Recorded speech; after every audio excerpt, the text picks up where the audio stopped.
વિશ્વ artificial intelligence ક્ષેત્રે આગળ વધી રહ્યું છે। હવે શિક્ષણ ક્ષેત્રે પણ એઆઈની એન્ટ્રી થઈ ચૂકી છે। ગુજરાતના પ્રથમ વખત રોબોટના ક્લાસ શરૂ થયા છે। હિન્દી અને અંગ્રેજી ભાષામાં પ્રભુત્વ ધરાવતા રોબોટની ખાસિયત એ છે કે તે માત્ર વિષયો ભણાવતો નથી, પરંતુ વિદ્યાર્થીઓના પ્રશ્નોના જવાબ આપવામાં પણ સક્ષમ છે। વિશ્વના તમામ ક્ષેત્રમાં અત્યારે આર્ટિફિશિયલ ઇન્ટેલિજન્સ એઆઈની એન્ટ્રી થઈ ચૂકી છે। રોજબરોજના કામ પણ એઆઈ ટેકનોલોજીની મદદથી ખૂબ સરળ થયા છે। હવે શિક્ષણ ક્ષેત્રે પણ એઆઈ પ્રવેશી ચૂક્યું છે। ગુજરાતમાં પ્રથમ વખત રોબોટના ક્લાસ, શાળામાં આવ્યા અનોખા શિક્ષક, શિક્ષણમાં એઆઈ રોબોટ ટીચરની એન્ટ્રી। ગુજરાતમાં પ્રથમ વખત રોબોટના ક્લાસ, શાળામાં આવ્યા અનોખા શિક્ષક, શિક્ષણમાં એઆઈ રોબોટ ટીચરની એન્ટ્રી।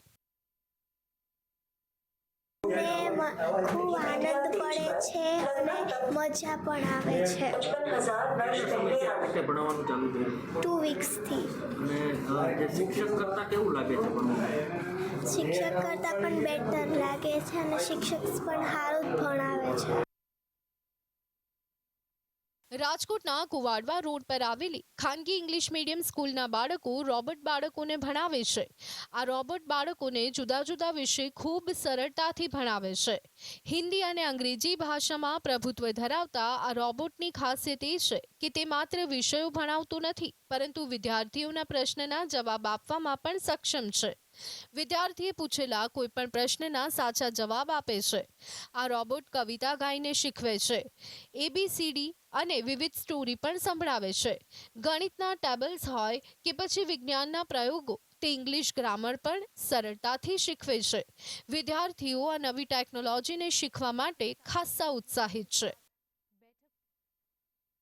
અમને અત્યારે રોબોટ દ્વારા જો અમને ક્વેશ્ચન ન સમજાતો હોય, અમે તેને આન્સર કરીએ તો અમને આન્સર દે છે। કેવું લાગે છે? નવું લાગે છે? હા, ખૂબ આનંદ આવે છે। ક્યારથી આવી રીતે સ્ટડી કરાવવાનું ચાલુ કર્યું? 2 વીકથી। કેવો એક્સપિરિયન્સ, કેવો અનુભવ કેવો થાય છે? અમને ખૂબ અનુભવ થાય છે। એક્સપ્લેન બેટર કરે છે। આ સ્કૂલમાં કેજીથી 10મા ધોરણના 550થી વધુ વિદ્યાર્થીઓ અભ્યાસ કરે છે। આ રોબોટ ટીચર દરરોજ એક ક્લાસ લે છે। રોબોટનો અવાજ સ્પષ્ટ છે, તેમજ તે વિવિધ ઉદાહરણો અને પ્રસ્તુતિઓ દ્વારા વિષયને વધુ સરળ બનાવે છે। આ રોબોટમાં બેટરી નથી, પણ તે ઇલેક્ટ્રિક કનેક્શન અને ઇન્ટરનેટ સાથે કનેક્ટ કરવામાં આવ્યો છે। વિદ્યાર્થીઓનો અનુભવ સારો છે અને વિદ્યાર્થીઓ દ્વારા એ પણ જાણવા મળ્યું છે કે જેનાથી બાળકો જે છે ઇઝી વેની અંદર કમ્યુનિકેટ કરી શકે છે, સમજી શકે છે અને યાદ પણ બાળકોને રહી શકે છે આનાથી વધારે। રોબોટ કઈ પ્રકારની ઇન્ફોર્મેશન આપી શકે છે અત્યારે? રોબોટ છે એ સોશિયલ સાયન્સ છે, હિન્દી છે, સાયન્સ છે, ઇંગ્લિશ ગ્રામર અને ખાસ કરીને જનરલ નોલેજ। આ રોબોટ ટીચર ખાસ કોડિંગ અને આર્ટિફિશિયલ ઇન્ટેલિજન્સ ટેકનોલોજી દ્વારા તૈયાર કરાયો છે। એ માત્ર આદેશનું પાલન કરતું નથી, પરંતુ વિદ્યાર્થીઓના પ્રશ્ન સમજી તેના યોગ્ય જવાબ આપે છે।